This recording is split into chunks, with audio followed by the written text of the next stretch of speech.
ನಾನು ಕೂಡ ಸಚಿವ ಸ್ಥಾನದ ಆಕಾಂಕ್ಷಿ.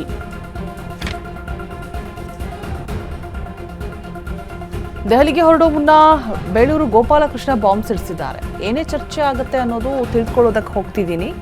ನಾನು ಕೂಡ ಆಕಾಂಕ್ಷಿಯೇ. ವರಿಷ್ಠರು ಸಿಎಂ ಡಿಸಿಎಂ ಭೇಟಿಯಾಗೋದಕ್ಕೆ ದೆಹಲಿಗೆ ತೆರಳುತ್ತಾ ಇದ್ದೀನಿ ಅಂತ ಹೇಳ್ತಾ ಇದ್ದಾರೆ. ಸಾಕಷ್ಟು ಸಚಿವರು ಶಾಸಕರು ತೆರಳಿದ್ದಾರೆ. ನಾನು ಕೂಡ ಹೋಗ್ತಾ ಇದ್ದೀನಿ. ಸಂಪುಟ ಪುನರ್ರಚನೆ ಆದರೆ ನಾನೇ ಮಂತ್ರಿ ಅಂತ ಬೇಳೂರು ಗೋಪಾಲಕೃಷ್ಣ ಹೊಸ ಬಾಂಬ್ ಸಿಡಿಸ್ತಾ ಇರುವಂಥದ್ದು. ನಾನು ಕೂಡ ಸಚಿವ ಸ್ಥಾನದ ಆಕಾಂಕ್ಷಿಯೇ.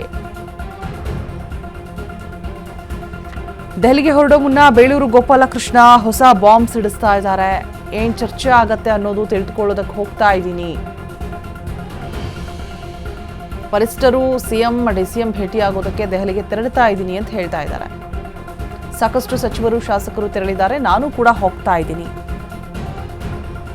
ಸಂಪುಟ ಪುನರ್ರಚನೆ ಆದರೆ ನಾನೇ ಮಂತ್ರಿ ಅಂತ ಹೇಳ್ಬಿಟ್ಟು ಬೇಳೂರು ಹೇಳ್ತಾ ಇರುವಂಥದ್ದು ಗೋಪಾಲಕೃಷ್ಣ ಅವರು.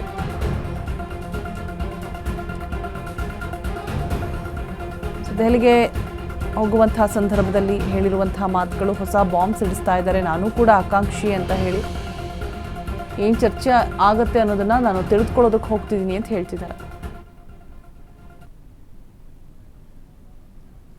ಮಾನ್ಯ ಉಪಮುಖ್ಯಮಂತ್ರಿಗಳು ಡೆಲ್ಲಿ ಹೊರಟಿದ್ದಾರೆ.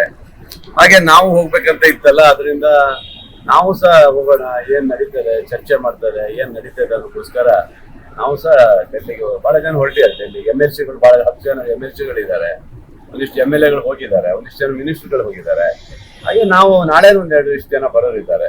ನಾನು ಸಹ ಮೊನ್ನೆನೆ ಹೋಗ್ಬೇಕಾಗಿತ್ತು, ಅದಕ್ಕೆ ಇವತ್ತು ಹೊರಟಿದ್ದೀವಿ. ಖಂಡಿತ ಅವತ್ತೇ ಹೇಳಿದ್ವಿ, ನಾವು ಒಂದು ಆಕಾಂಕ್ಷಿಗಳಿದ್ದೀವಿ. ಅದಕ್ಕಂತ ಹೆಚ್ಚಾಗಿ ಏನ್ ನಡೀತದೆ ನೋಡೋಣ. ಮುಂದಿನ ಸಂಪುಟ ಜನ ಆಗುತ್ತೋ ಇಲ್ವೋ ಗೊತ್ತಿಲ್ಲ. ಒಟ್ಟಲ್ಲಿ ನಾವು ಸಹ ವರಿಷ್ಠರು ಭೇಟಿ ಮಾಡೋಣ ಅನ್ನೋ ದೃಷ್ಟಿಯಿಂದ ಅವ್ರ ಜೊತೆ ಹೊರಟಿದ್ದೀವಿ.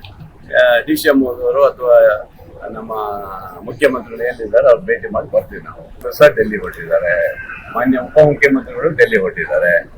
ಹಾಗೆ ನಾವು ಹೋಗ್ಬೇಕಂತ ಇತ್ತಲ್ಲ, ಅದರಿಂದ ನಾವು ಸಹ ಹೋಗೋಣ, ಏನ್ ನಡೀತದೆ ಚರ್ಚೆ ಮಾಡ್ತಾರೆ, ಏನ್ ನಡೀತದೆ ಅದಕ್ಕೋಸ್ಕರ ನಾವು ಸಹ ಡೆಲ್ಲಿಗೆ ಬಹಳ ಜನ ಹೊರಟಿದ್ದಾರೆ. ಡೆಲ್ಲಿ MLCಗಳು ಬಹಳ 10 ಜನ